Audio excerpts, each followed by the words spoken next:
Ya. Good evening.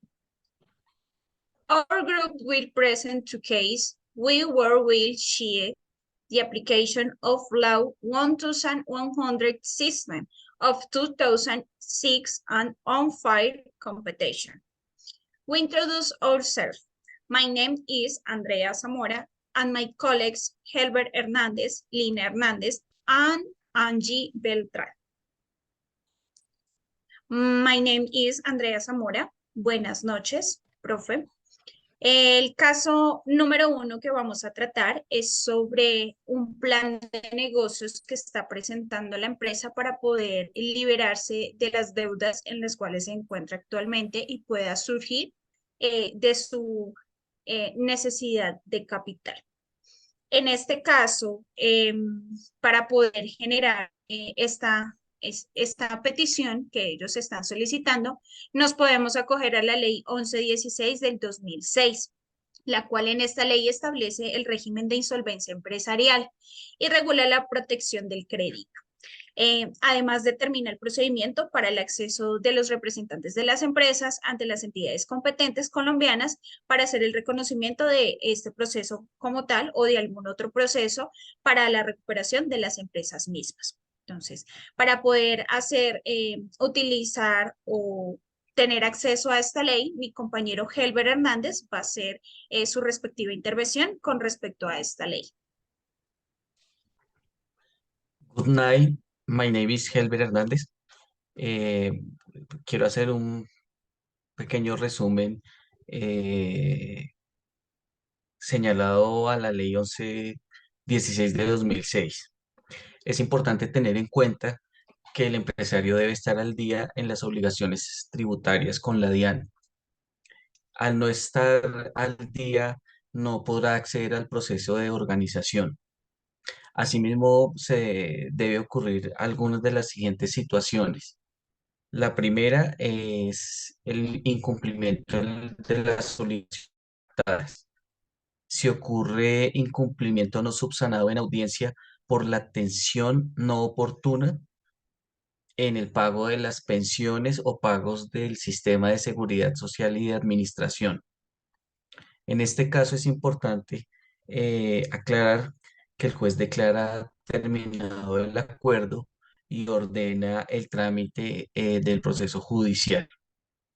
Posteriormente, a la fecha del proceso judicial, se hace una intervención, la cual nos va a permitir la liquidación pronta y ordenada del patrimonio del intervenido. ¿Qué requisitos debemos tener en cuenta? Deber dos o más obligaciones a personas o entidades. Haber dejado de pagar por lo menos más de 90 días o tener en curso procesos judiciales o demandas. En caso de no acuerdo o de incumplimiento, podrá ser necesario pagar con sus propios bienes. Será competente de manera privativa el juez del domicilio donde se encuentre el proceso, una pauta privada de la competencia por el factor territorial. Recibida la solicitud, es importante tener en cuenta que el CAC genera un informe o una liquidación de pago, la cual tiene un tiempo de 5 días para generarlo. Posterior a este pago, se realiza el trámite, el cual es de 60 días con una prórroga de 30 días. Gracias. Good night, my name is Lina Hernández. Yo voy a presentar el proceso de liquidación judicial si se llega a dar el caso. El proceso inicia realizando una junta de accionistas. En esta junta se debe realizar un balance, un inventario detallado y se debe desarrollar todos los puntos de cómo se va a llevar a cabo la liquidación. En esta junta deberá eh, asignar un liquidador y un representante. Juntos deben estar inscritos en el registro mercantil. Siguiente a ello debe realizarse un informe a todos los acreedores eh, y este debe estar publicado en un periódico de amplia circulación.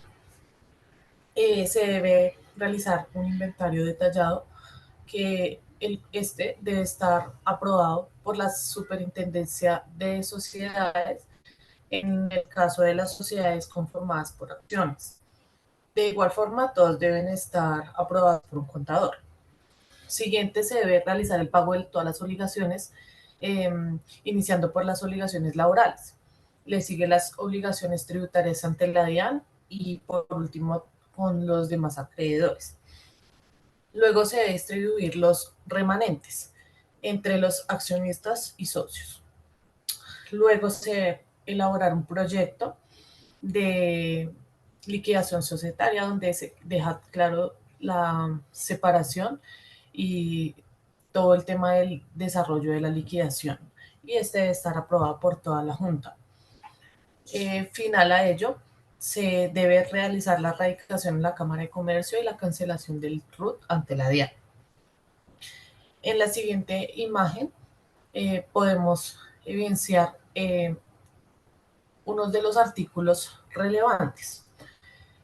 Hay que tener en cuenta que el proceso de liquidación judicial eh, se encuentra del artículo 47 al 66 de la ley 1116 del 2006. En el artículo 48 podemos evidenciar todos los pasos como los que nombré anteriormente, de los pasos que se llevan a cabo en el momento de la liquidación después de los términos de insolvencia. En el artículo 49 podemos evidenciar los casos en los que se va a llevar a cabo una liquidación inmediata, como por ejemplo cuando el deudor abandone sus negocios o de pronto tenga deudas ante una entidad como es la DIAN. En el artículo 50 podemos evidenciar los efectos de la apertura del proceso de liquidación judicial. En este artículo también podemos evidenciar los pasos que debe seguir una sociedad cuando se encuentra en liquidación. Igualmente el artículo 51, donde nos habla si la sociedad que está en liquidación presenta bienes en venta, estos deben ser, esa venta debe ser reversada y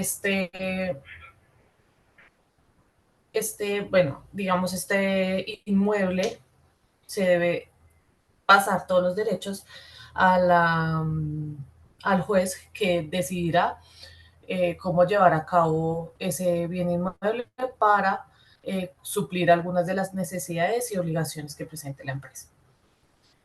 Por último, mi compañera Angie nos va a presentar el caso número 2. Muchas gracias. Good night, teacher. Class. My name is Angie Beltrán y talk about competencia desleal en la ley 256 de 1996, donde se dictan las normas. En el capítulo 2 encontramos todos los actos. Entonces aquí encontramos algunos artículos. Entonces en el artículo 8, el acto de desviación en la clientela. La ley no especifica desvío de la clientela, pero se entiende que ocurre cuando se hace utilizando malas prácticas, como mintiendo o esparciendo rumores negativos respecto a la competencia para que el cliente decida no comprarle más al vecino, por ejemplo. En el artículo 9, en los actos de desorganización. La competencia se puede desorganizar de muchas formas y un ejemplo puede ser por medio de los empleados de la competencia al intentar crear malestar entre ellos o valerse de ellos para perjudicar su funcionamiento. A esto le podemos llamar un sabotaje. En el artículo 10, los actos de confusión. Ah, hay muchas maneras para crear confusión en el mercado o ya bien sea en los consumidores, a fin de favorecer a un determinado participante en el mercado. La desinformación es una herramienta muy utilizada para confundir y para crear opiniones negativas que perjudique a determinadas personas. En el artículo 11, en los actos de engaño, podemos ser víctimas de publicidad engañosa, donde se promociona un producto que no tiene las características que nos están ofreciendo. En el artículo 12, en los actos de desacrédito, desacreditar a la competencia para que pierda clientes es una práctica muy común.